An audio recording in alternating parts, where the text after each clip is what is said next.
குற்றவாளிகள் தான் ஜெயிலுக்கு போவார்கள் என்பது அல்ல.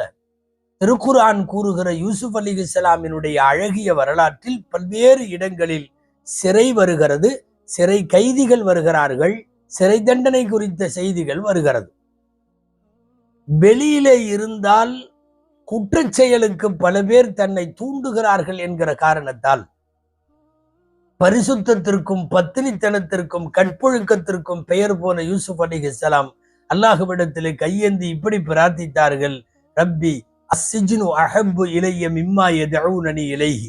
எந்த பாவத்திற்கு இவர்கள் என்னை வெளியிலே அழைக்கிறார்களோ இதை விட நான் சிறை செல்லுவது எனக்கு பிரியமானது என்று சொல்லி அவர்கள் துஆ செய்ததும் ஃபஸ்தஜாப லஹு ரப்புஹு, அல்லாஹ் அதை ஏற்றுக்கொண்டு அவர்களை சிறைக்கு அனுப்பிய வரலாறு திருக்குர்ஆனிலே இருக்கிறது.